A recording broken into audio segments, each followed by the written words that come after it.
We want answers. Give us the answers. Then follow me and listen to my speech, friends. I'll listen to Brutus. I'll listen to Cassius, and we will compare their reasons. Quiet. Noble Brutus has mounted the platform. Be patient until I finish. Romans, countrymen, and friends. Listen to my reasons, and be silent so you can hear. Believe me on my honor, and keep my honor in mind, so you may believe me. Be wise when you criticize, and keep your minds alert so you can judge me fairly.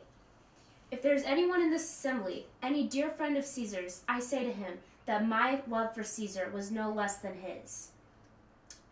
If then that friend demands to know why I rose up against Caesar, this is my answer. It's not that I loved Caesar less, but that I loved Rome more. Would you rather that Caesar were living and we would all go to our graves as slaves, or that Caesar were dead and we all lived as free men? I weep for Caesar in that he was good to me. I rejoice in his good fortune. I honor him for being brave, but for his ambition, for that I killed him. There are tears for his love, joys for his fortune, honor for his bravery, and death for his ambition.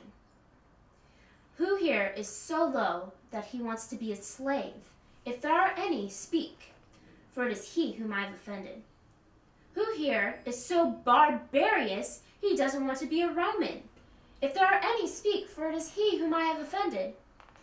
Who here is so vile that he does not love his country? If there are any, speak, for it is he whom I have offended. I will pause for an answer. No one, Brutus, no one. Then I have offended no one. I've done no more to Caesar than you will do to me. The reasons for his death are recorded in the Capitol. His glory has not been diminished where he earned it, nor have those offenses for which he was killed been exaggerated. Just as I killed my best friend for the good of Rome, so will I kill myself when my country requires my death. Live, Brutus, live. Let's carry him in triumph to his house. Let's build a statue of him near those of his ancestors. Let him become Caesar.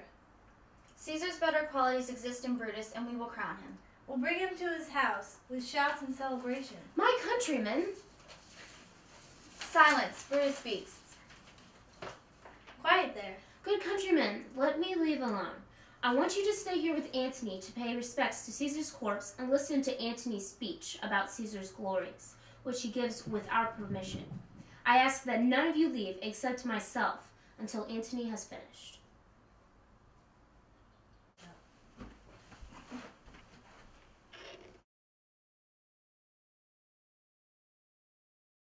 Let's stay and hear Mark Antony. Let him mount the pulpit. We'll listen to him. Noble Antony, mount the podium. For Brutus's sake, I'm indebted to you. What does he say about Brutus? He says that for Brutus's sake, he finds himself indebted to us all. He better not speak badly of Brutus here. Caesar was a tyrant. That's for sure. We're lucky that Rome is rid of him. Quiet, let's hear what Antony has to say. You gentle Romans. Quiet there. Let's hear him. Friends, Romans, countrymen, give me your attention. I have come here to bury Caesar, not to praise him. The evil that men do is remembered after their deaths, but the good is often buried with them. It might as well be the same with Caesar.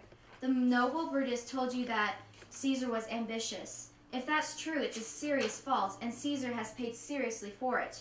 With the permission of Brutus and the others, for Brutus is an honorable man, they are all honorable men, I have come here to speak at Caesar's funeral. He was my friend, he was faithful and just to me. But Brutus says he was ambitious, and Brutus is an honorable man. He brought many captives home to Rome, whose ransoms brought wealth to the city. Is this the work of an ambitious man? When the poor cried, Caesar cried too. Ambition shouldn't be so soft. Yet Brutus says he was ambitious, and Brutus was an honorable man. You all saw that on the Lupercal feast day I offered him a crown 3 times, and he refused it 3 times. Was this ambition? Yet Brutus says he was ambitious. And no question, Brutus is an honorable man. I am not here to disprove what Brutus has said, but to say what I know. You all loved him once, and not without reason. Then what reason holds you back from mourning him now? Men have become brutish beasts and lost their reason. Bear with me. My heart is in the coffin there with Caesar, and I must pause until it returns to me. I think there's a lot of sense in what he says. If you think about it correctly, Caesar has suffered a great wrong. Has he?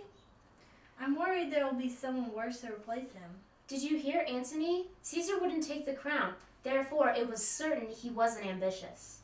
If it turns out he wasn't, certain people are going to get it. Poor man, Antony's eyes are fiery red from crying. There isn't a nobler man than Antony in all of Rome.